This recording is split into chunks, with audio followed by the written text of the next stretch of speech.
பனங்கிழங்குனா யாருக்கு தாங்க பிடிக்காது? நம்ம கடைகனிலையும் சந்தையிலையும் 4-5 நம்ம வாங்கி சாப்பிட்ருக்குறோம். இந்த பனங்கிழங்கு எப்படி பதியம் போடுறதுன்னு இந்த வீடியோவில் பார்க்கலாங்க. நம்ம மகிழ்குட்டியோடு சேர்ந்து நல்ல இயற்கையான அந்த தென்னந்தோப்புக்குள்ள பனங்கொட்டைகளெல்லாம் பொறுக்கிட்டு வந்து பனங்கிழங்கு போடலாம். வாங்க எப்படி பதியம் போடுறதுன்னு பார்க்கலாம்.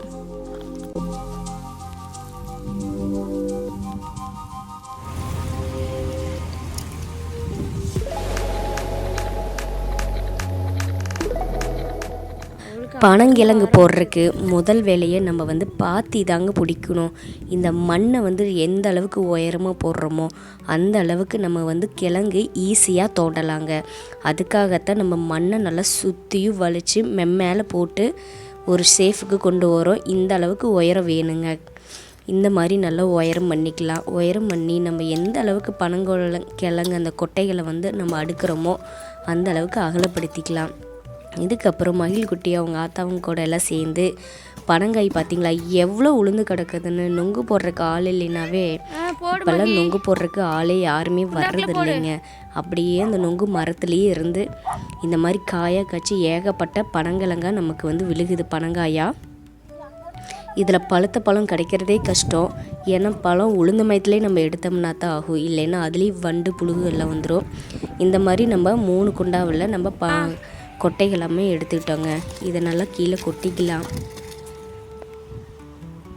இது எல்லாத்தையுமே கீழே கொட்டி அதெல்லாம் நல்லா பிச்சு 2-3 நம்ம பொளந்து வைக்கணும். இதில் நம்ம கஷ்டம்னு பார்த்திங்கன்னா நம்ம அதை பாத்தி பிடிக்கிறது மட்டும்தான் கொஞ்சம் கடிதம்னு சொல்லலாம். மற்றபடி பனங்காயை நம்ம கொண்டு வந்து போட்டு அதை உடச்சி நம்ம லைனாக அடுக்கிறது ரொம்பவே ஈஸி தாங்க. இங்கே பாருங்கள், பழம் ஒன்று இருந்தது கொண்டு வந்தோம். சாப்பிட்றதுக்குள்ள எல்லாமே வண்டு முச்சிருச்சு. இது சுட்டு சாப்பிட்டோம்னா சும்மா டேஸ்ட்டு அப்படி இருக்கும். நாங்கள் சின்ன வயசில் நிறையவே சாப்பிட்ருக்குறோம். ஆனால் இப்போல்லாம் இது சாப்பிட்றதுனாவே யாருமே விரும்புறதில்ல. இதெல்லாம் நம்ம பிச்சு போட்டுடலாங்க. இந்த மாதிரி பழமாக இருந்தால் நல்லா காய வச்சிடலாங்க. இங்கே பாருங்கள், நல்லா காயெல்லாம் இருக்குது. இந்த மாதிரி நல்லா காஞ்ச கொட்டைகள் தான் அடுக்கிறதுக்கு நல்லா இருக்கும். பனம்பழம் ஏதாவது ஒன்றாவது நல்லா இருக்குமான்னு நாங்களும் ஆவலோடு அதை பார்க்குறோம். ஆனால் ஒன்றுமே நல்லா இல்லை. எல்லாத்துலேயும் வண்டு புழுவுமாகவே இருக்குது.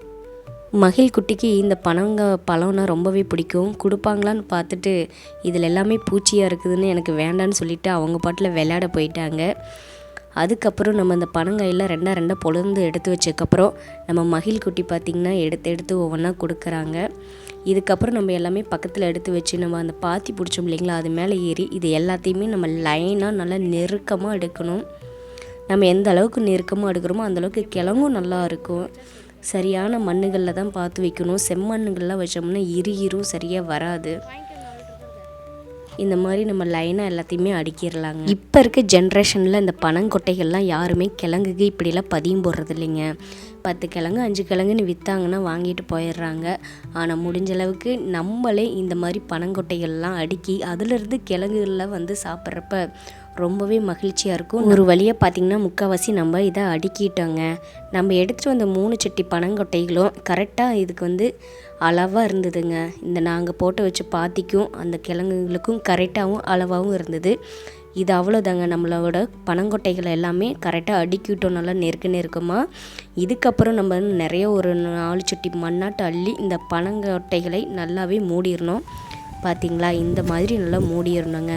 இந்த மாதிரி நல்லா மூடி அதை நல்லா சுற்றியும் நல்லா கரெக்டாக உள்ளே தண்ணி நிற்கிற அளவுக்கு நம்ம பாத்தி பிடிச்சிடணும். அதுக்கப்புறம் நம்ம டெய்லியும் ஒரு 2 நாளைக்கு ஒருக்க கூட நம்ம ஒவ்வொரு குடம் கூட ஊற்றலாம். நாங்கள் வந்து ட்ரிப்பு போட்டு விட்டோம். தென்னந்தோப்புக்கு பக்கத்துலேயே நம்ம வந்து பனங்கொட்டை போட்டதுனால இங்கனே கொஞ்சம் ட்ரிப்பும் போட்டோம்.